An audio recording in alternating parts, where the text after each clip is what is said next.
Hey, do you know which beach has the longest beach in all of the state of Florida? Well, if you didn't guess it from the thumbnail, it's Melbourne Beach, located right here in Brevard County.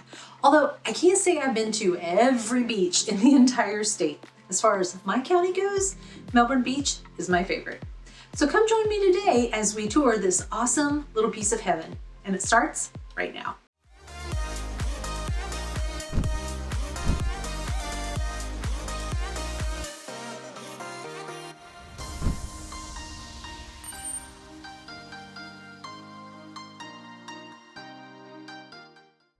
So if you've never looked at a map of Brevard County, there are actually 3 different pieces of land that make up the county. First, of course, is the mainland where Melbourne, Ponce, all of the majority of the towns are.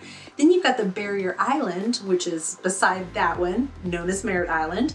And that one's actually separated from the mainland by the Indian River. And then on the other side, it's the Banana River. And then you've got the other Barrier Island, which is where all of the towns that are actually on the beaches are. So Melbourne Beach is technically located between the Indian River and the Atlantic Ocean. So what are some things that make this beach special? Well, for one thing, it's a smaller community. It only has a population of, in 2020 at least, 3,270 people. Now, what I personally love about Melbourne Beach is just the feeling that you get when you're there. It's not a typical touristy spot with lots of the touristy things that you think of when you think beach vacay. It has almost like a resort style feeling, but yet it's still a public beach. Several other really cool facts include that it stretches across 33 miles of toe-wriggling, undeveloped sand that is perfect for those long walks on the beach, or jogging or running if you are so inclined. And Melbourne Beach is the oldest beach community in Brevard County, yet it's still able to remain small and homey feeling. In fact, the majority of the area is just awesome, gorgeous homes like these here. As of 2020, there were 1,704 homes, including the townhomes and the condos in the area. Now, home values can vary widely depending on where in Melbourne Beach, although honestly, there are no spots in Melbourne Beach far from the water, so come on, no place is bad.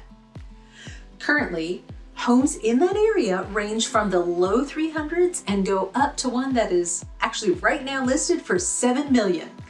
Anyone looking for a 3-bed, 2-bath, oceanfront property, riverfront property, and over 8 acres of islands on the Indian River side? If so, let me know. I have the perfect home for you.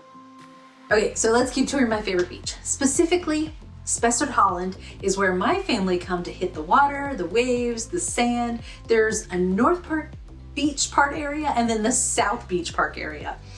We just usually go to whichever one is less crowded because they're both great. But first of all, parking is, wait for it, free. Yay! I know, can you believe it? Not every beach can boast that, and there are a lot of ones up and down the Space Coast that are, but it seems like more and more are starting to go the way of charging for parking. So we're still thrilled that Spessard Holland is free. In addition, the bathrooms are always clean and have showers and bathing suit changing areas, which lead to the short boardwalk that goes down to the ocean. And if you get hungry, well, there's Billy's, which has great food at great prices. It just, you have to hit that at the right time though, because it's not always open. You can definitely spend the day just relaxing, listening to the waves, or even fishing. Now, all public beaches allow fishing from the shore, so you will often see the fishermen with their poles and their cast nets working the surf. What is there to do besides sit on the beach, you say? I mean, beach is in the name, right? Melbourne Beach. Well, I'm glad you asked. There are multiple parks that are not beach specific, such as Rickman Park or the Coconut Point Park. Both have awesome piers that you can walk out on. And you certainly can't mention Melbourne Beach without talking about the Juan Ponce de Leon landing. This is actually another part of the beach, but it commemorates Juan Ponce de Leon's landing near Melbourne Beach that happened on April 2nd. Now, Leon, of course, he was the first Western explorer to reach Florida even before Columbus. There's been a lot of controversy over the years about where he landed. It was actually originally thought to be St. Augustine, which is another great city we love. However, many historians have actually refuted that fact, as well as a retired Air Force command pilot, this is really cool, who actually resailed his voyage, Leon's voyage, using Leon's detailed navigational log, his personal log, to determine the actual landing point. So that's why they have that one there, because they really think that's where he landed. That's pretty cool too, huh? All right, but then there is the Coconut Point Sanctuary, which is really cool. It's a 1 mile loop walking hiking trail. The locals like to refer to it as the Ocean to Lagoon hike because it connects the Atlantic Ocean and the Indian River Lagoon with a walk. And if you really get lucky, you can see manatees in the Indian River Lagoon when you're there.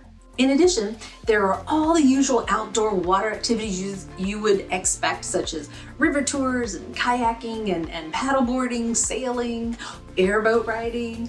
And in the evening, you might even see the bioluminescent glow of the plankton. That's really cool.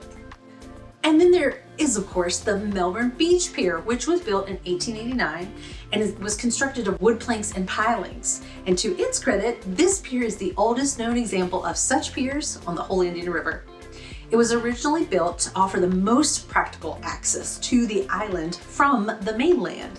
And back in the day, excursion boats often brought tourists to the dock at the pier. So you had the ferry service coming in at the dock, and then you had the railroad that had been built coming and picking up and taking them back. And so that's how tourists would get their vacay on, right? But as all things do, the good times and the importance came to an end in 1921 when the toll bridge between Melbourne and Indy Atlantic was built. Now, one last note about the pier. It was actually added to the U.S. National Register of Historic Places in 1984. So if you like historical places, there are a lot you could visit here in Melbourne Beach, such as the Rickman House, which was one of the first homes ever built in Melbourne Beach, or the Billy Wallace House. And of course, there's the old Melbourne Beach Town Hall. They almost tore down the town hall in 2001, but 2 citizens requested time to rehabilitate it, so it still stands today. Yay! In 1879, there was a hotel named the Oak Lodge, built for the researchers and the naturalists that were coming down to the area. It sat on 164 acres, but even though it's no longer there, there is a commemorative sign in Aquarina. It's between the 15th hole of the Aquarina Golf Course and the Community River access that depicts where the hotel used to be. Finally, there's a community center where some of the rich history of Melbourne Beach can still be viewed today. Now, Melbourne Beach was incorporated in 1923, and this community center was formerly known as the Women's Center, which was built by a group of women known as the Ramblers Club. They raised money to build it themselves by hosting all types of community events. And we definitely can't end a discussion on Melbourne Beach without mentioning sea turtles. Melbourne Beach is home to the Sea Turtle Preservation Society and the Barrier Island Center, where you can learn all about sea turtles, their habitats, buy souvenirs. It's actually a 34-acre education center that teaches all about those things. And if you saw my video from previously, that was where we took the trees back. That was kind of cool. All right, in case you didn't know, Florida actually hosts, get this, 90% of sea turtle nests laid in the United States each season. And Brevard County can boast that our 72 miles of beaches are part of the largest nesting aggregation site of loggerhead sea turtles in the world. But there are also several other sea turtles. I know green sea turtle is one. I think there's one other sea turtle that nests on our beaches. So we love our turtles. And you can often see the different turtles nesting between March to early June. And the society helps to ensure that as many of these nests and turtles survive as possible. There are actually a lot of helpful guidelines for tourists to aid in this task. And if you're coming to our beaches during these months, you should definitely read and know what they are before coming. It's really important to sea turtle survival. I'm not going to go over all of them in this video, but simple things like knocking down sandcastles that have been built and picking up obstacles that the turtles might get stuck in are super important. Now, if you want to read the full list, by all means go to seaturtlespacecoast.org and they have it there. We and the sea turtles thank you. Okay, so what about places to stay or places to eat in Melbourne Beach? Well, when it comes to hotels, there are many to choose from in nearby Melbourne and Indy Atlantic. But Melbourne Beach itself boasts some pretty spectacular places to stay on the water, and all of them are really highly rated. Can't name them all here, of course, but the ones that I will talk about are the Seaview Inn, which has its own secluded white sand beaches and an oceanfront patio that you can go sit on. You will really feel like a VIP sitting out there watching the waves roll in. In addition, the Seashell Suites Resort, say that 5 times fast, boasts Florida's best private beach property. They have a gated beachfront compound and private beach suites. But then there's my favorite, the Port Diver, which is a bed and breakfast and was actually voted number 2 top small hotel in the United States, as well as the most romantic hotel. It has a really rich history, and it was built in 1916. It was owned by Walter Brown, whose family used it for winter living. It's actually considered a luxury boutique inn now. So if you're looking for something different than your typical hotel, check this one out. But you want to book with plenty of advance notice. There are only 12 rooms to choose from. And then we get to food. What I love about Melbourne Beach, which is actually really similar to Cocoa Beach, is that there are lots of local restaurants, not just chains. There are lots of restaurants that you can sit outside and eat, enjoy the weather. And some of the favorite ones of locals here are the New England Eatery and Pub, the Sunnyside Cafe, Dijon's Steak and Lobster House.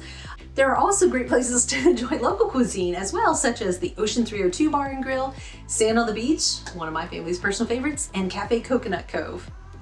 Feeling like you might want to live here and not just vacay? Well, Melbourne Beach boasts beautiful neighborhoods, townhomes, and the lower-rise condos.